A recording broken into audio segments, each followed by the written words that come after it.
నేను ఏం చెప్పదలుచుకున్నా అంటే భద్రాద్రి నిర్మించినప్పుడు ప్రాజెక్టు కాస్ట్ ఇతరవి రాష్ట్ర ప్రభుత్వ కేంద్ర ప్రభుత్వ పరిధిలో ఉన్న వాటిని పూర్తి చేసిన ఏ ధరకు పూర్తయినాయి. అదేవిధంగా యాదాద్రి పవర్ ప్రాజెక్టు వీళ్ళు G2G పేరు మీద ఓపెన్ టెండర్ గ్లోబల్ టెండర్ పిలవకుండా ఒప్పందాలు చేసి BHELకి ఇచ్చి BHEL వెనకాల నుంచి మళ్ళీ ఎవరెవరు వచ్చిందో అవన్నీ విచారణ తేలితే అధ్యక్ష నేను ఇప్పుడు వేగ్గా ఏది మాట్లాడదలుచుకోలే. తల్లిదండ్రులు కావాలని మీ కలను సాకారం చేసుకోండి. OSS ఫర్టిలిటీ వారి తక్కువ ధర సంతానోత్పత్తి చికిత్సతో అపాయింట్మెంట్స్ కొరకు కాల్ చేయండి 7825893699. కాబట్టి యాదాద్రి పవర్ ప్రాజెక్టు 4000 మెగావాట్లతోని ఏదైతే నిర్మాణం చేపట్టి తెలంగాణ మొత్తం విద్యుత్తును అందిస్తామని గత ప్రభుత్వం చెప్పిందో ఈనాటికి కూడా పూర్తి కాలేదు. ఈ పూర్తి కాకపోవడానికి ఈ అంచనాలు పెరగడానికి అదే సమయంలో సూపర్ క్రిటికల్ టెక్నాలజీతోని అత్యంత అధునాతనమైన విధానాలతో ఏదైతే నిర్మాణం జరిగినాయో ఆ పక్కనే ఉదాహరణకు ఉన్నాయి.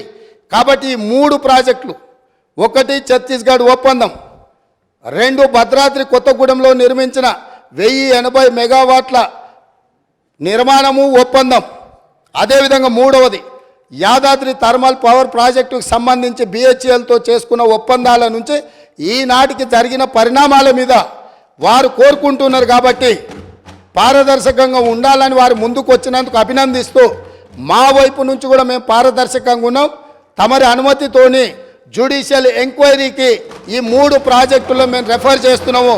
దీనికి కావలసిన మిగతా కార్యాచరణ మా శాఖ మంత్రి గారు ఉప ముఖ్యమంత్రి గారు దీన్ని నెక్స్ట్ ప్రొసీడింగ్స్ ఏమి ఇవ్వాలి, ఏ రకంగా ముందుకెళ్లాలనో దీని మీద దృష్టి పెడతామని తెలియజేస్తున్నా అధ్యక్ష.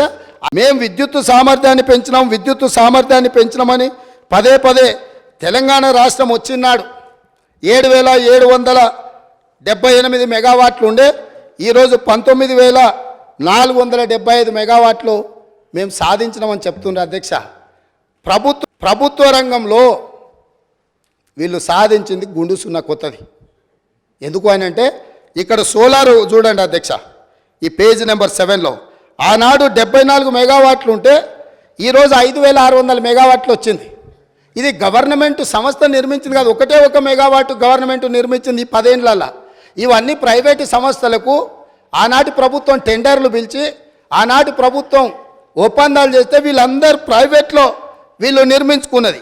అదేవిధంగా కేంద్ర ప్రభుత్వం నుంచి వచ్చింది ఆనాడు 1873 మెగావాట్లు ఉంటే ఈరోజు 186.76 మెగావాట్లు ఉన్నది అధ్యక్ష. అదే సెంబీ కార్పు నుంచి 270 ఉంటే ఇట్లా ఛత్తీస్గఢ్వి ఇవన్నీ ఒప్పందాలు చేసిరు అధ్యక్ష.